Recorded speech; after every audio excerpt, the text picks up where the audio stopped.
Alors, je vais vous présenter une lobectomie hépatique gauche robot assisté avec la plateforme Davinci X. Il s'agit d'un homme de 72 ans, en bon état général, qui présente une grosse tumeur de la charnière recto-sigmoïdienne, symptomatique sous la forme phénomène subocclusif. Le bilan d'extension laisse apparaître deux métastases hépatiques dans le lobe gauche, isolées, notamment au PET scan. Il bénéficie d'une résection recto-sigmoïdienne carcinologique robot assistée. La lésion primitive est un T4N2A 3 sur 39. Chimiothérapie périopératoire par Folfox avant de traiter le foie. Dans la période intercurrente, occlusion sur bride au quatrième cycle nécessitant une section de bride célioscopique. La chimiothérapie est poursuivie jusqu'au sixième cycle avec une réponse significative, morphologique et biologique.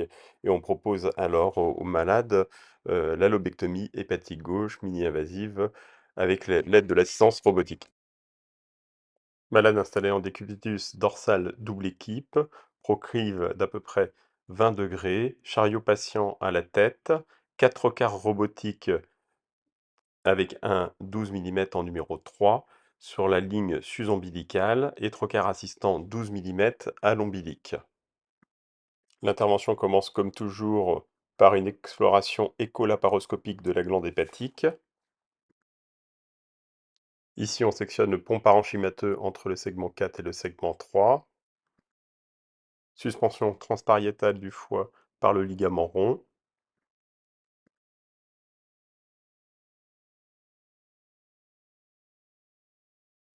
On trace la ligne de transection parenchymateuse ici qui a un intérêt limité, mais c'est plutôt pour ouvrir déjà la capsule de Glisson. Sans clampage, on va commencer la transection parenchymateuse. Pour ce faire, on utilise deux pinces bipolaires, gauche et droite, respectivement dans les bras 1 et 4, et les ciseaux coagulateurs dans le bras numéro 3. On avance ainsi progressivement en alternant les différents modes de transection. L'avantage dans cette configuration est l'autonomie complète de l'opérateur ne dépendant pas de l'assistant, comme par exemple si on utilisait le CUSA. Pour une dissection plus précise et plus fine, notamment lorsqu'on veut disséquer des éléments vasculaires, on peut utiliser la bipolaire Maryland qui est plus fine et réaliser des mouvements qu'on appelle de festination rapide et circulaire pour isoler les éléments. L'ouverture parenchymateuse permet alors assez rapidement d'isoler le pédicule glissonien du segment 3 qui va pouvoir être contourné. On peut le contourner avec la pince bipolaire, fenêtrée.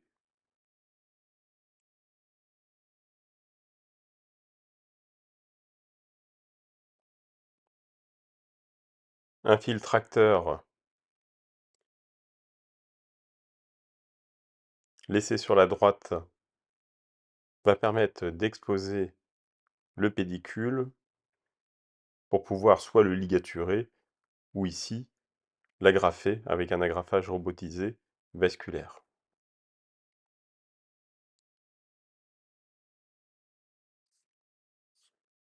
Il reste un petit peu d'attache postérieure contrôlée par clip hémoloc.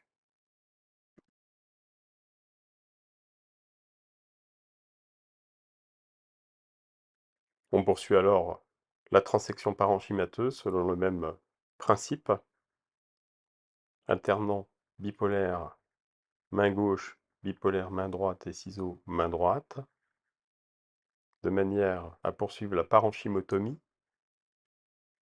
et accéder un petit peu plus tard au pédicule glissonien du segment 2.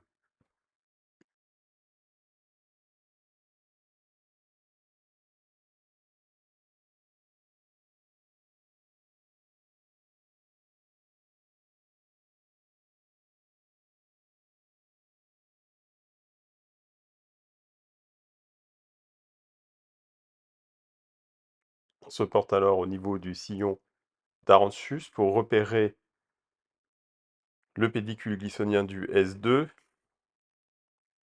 et envisager son contournement.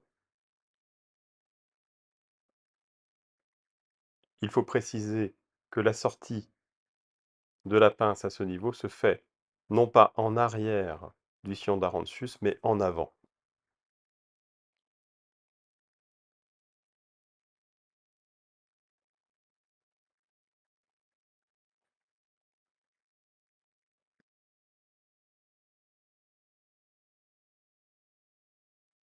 De la même façon que pour le pédicule du S3, celui-ci est contourné par un filtracteur qui va permettre d'exposer et tendre le pédicule guissonien et de le sectionner par un agrafage linéaire. Ici, il reste encore un peu de pédicule à la partie supérieure qui va être contrôlé par clip hémologue puis sectionné au ciseau.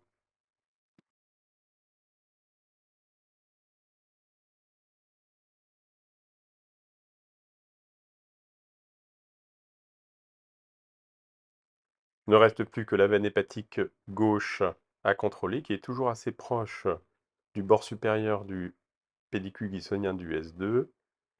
On ouvre alors le ligament triangulaire gauche au ciseau coagulateur.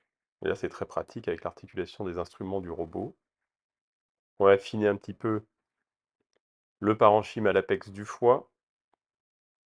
Donc là, on voit bien la veine hépatique gauche. Donc on affine en avant le parenchyme hépatique pour pouvoir passer l'agrafage linéaire et obtenir une compression suffisante. Il reste un petit peu de parenchyme. Il faut affiner encore les choses pour pouvoir l'agrafer.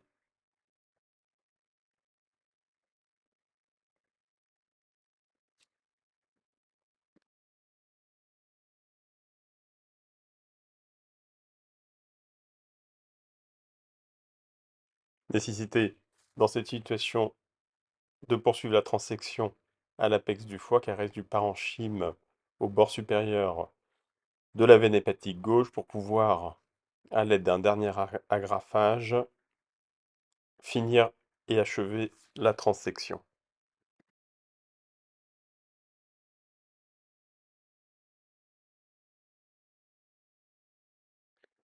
Dernière séquence d'agrafage, robotisé vasculaire 45, puis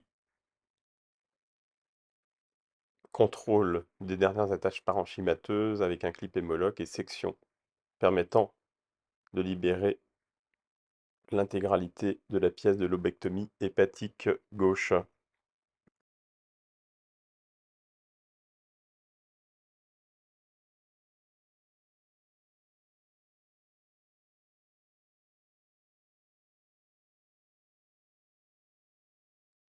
On remarque que la tranche est complètement exsangue, mais de manière systématique, notamment pour la bilystase, petite fuite biliaire éventuelle, positionnement d'une compresse tacosile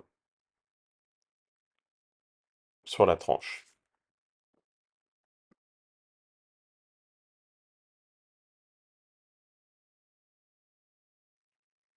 On retire ensuite délicatement la compresse afin de ne pas décoller le tacosile, voilà, en la faisant rouler progressivement.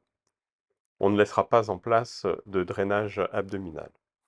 Un dernier petit tour du propriétaire pour s'assurer de l'absence d'anomalie. Voilà, le foie restant est parfait, parfaitement vascularisé. Il n'y a aucune anomalie particulière, tout est bien propre.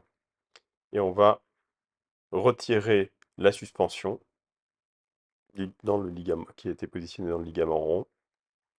Positionner la pièce d'exérèse dans un sac d'extraction qui sera, chez ce malade, extrait via un McBurney, puisqu'il y avait déjà un McBurney réalisé il y a de longue date pour une appendicectomie, et que ce McBurney avait déjà été utilisé pour retirer la tumeur primitive. On récupère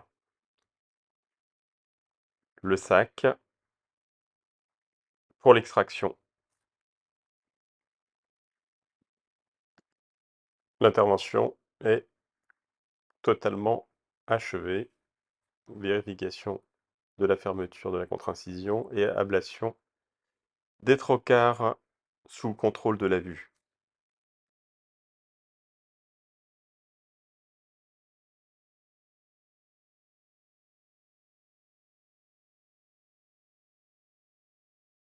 Alors le bilan de cette intervention, un temps de console à 95 minutes avec 81 minutes d'instrument active. Durée opératoire de 120 minutes et pertes sanguines non quantifiables, des suites très simples puisque le malade est sorti au troisième jour post-opératoire et des critères carcinologiques sur la pièce d'exérèse, totalement satisfaisant. La tomodensitométrie de contrôle réalisée 4 semaines après l'intervention est parfaite. Le malade a pu reprendre en temps utile son traitement post-opératoire de chimiothérapie.